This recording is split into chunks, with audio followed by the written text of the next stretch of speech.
Yeah, hit me with a question that pisses you off. All right, cool, Grant. Yeah. Anyway, so man, so tell me, what are you gonna do for me? What can you do for my business?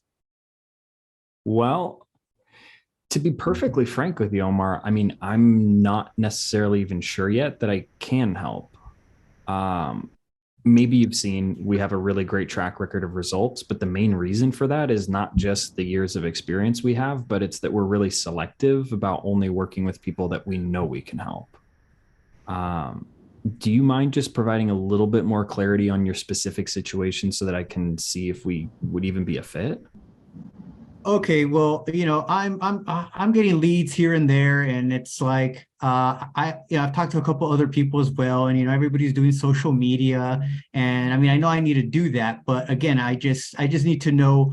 Everybody's saying that they're doing the same thing, so why should I believe you? Sure. Yeah. There's a lot of different things that you can do out there. Frankly, there's more ways to grow your business than there even are ways to skin a cat. And we know there's 101 of those. So I think what's more important is like the fact that you've been looking around, but you haven't moved forward with something means you probably haven't found what you're looking for. Is that safe to say? Yeah, that sounds about right. Yeah. Right. So I'm curious then, like, what is it that you're looking for specifically that would show you it's the right thing for you? That was good. That was good. I guess what I'm looking for is, you know, I, I want something. I'm trying to think of something that they would say, something that they would respond to. Okay, but you deflected in a way where, like, you kind of took the power out, and that's kind of, I'm feeling more of just asking you. All right, what do you know? What? It's almost like, oh shit, he knows something, and maybe I should slow down and then ask him now questions. It's kind of like that. Yeah. Your calmness and your composure and the way you slow down your speech Mm-hmm. to have them listen closely, to catch on every word. I caught that. Yeah. So and it's cool that you caught that because it's something we were talking about earlier. When we're too quick to respond and we want to fill space anytime that we can, what we start sounding like is Billy Mays here for OxyClean, the best stain fighting detergent you've ever seen in your life. And if you give me 30 seconds of your time, I'll show you how you can save twice as much on your laundry detergents and still get bright whites like your teeth every time. Have you been feel practicing that? no, it just comes out. It cracks me up. That was, Um, that was good. it feels like All right, here's another pitch.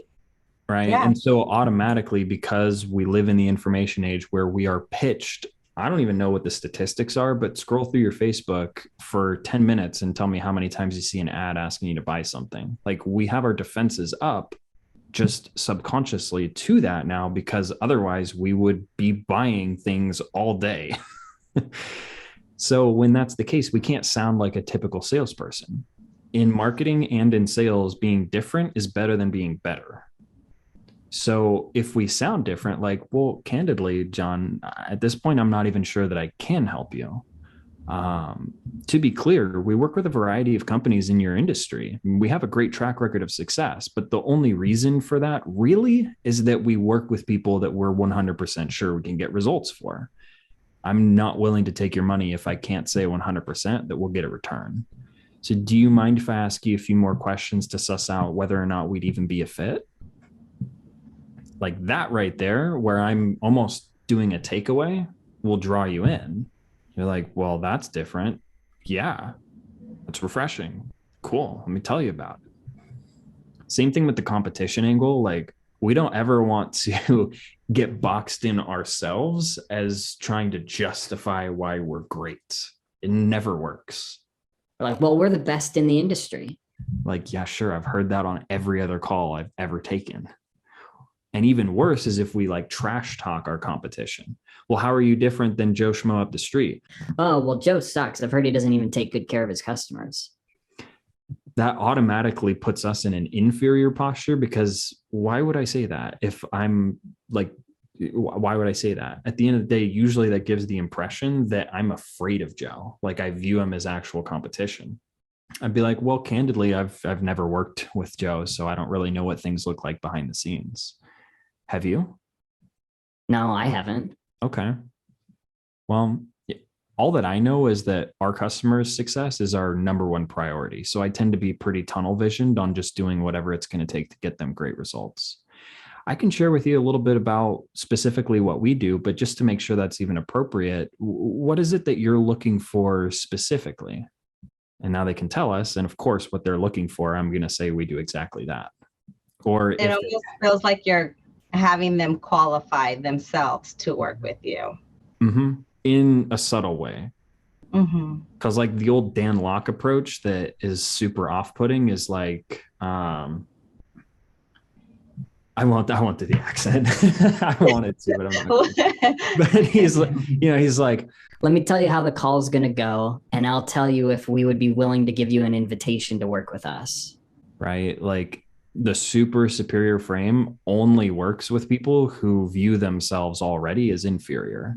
And that's a small subset of the population. If you view yourself in any way as not inferior, then that's going to rub you the wrong way.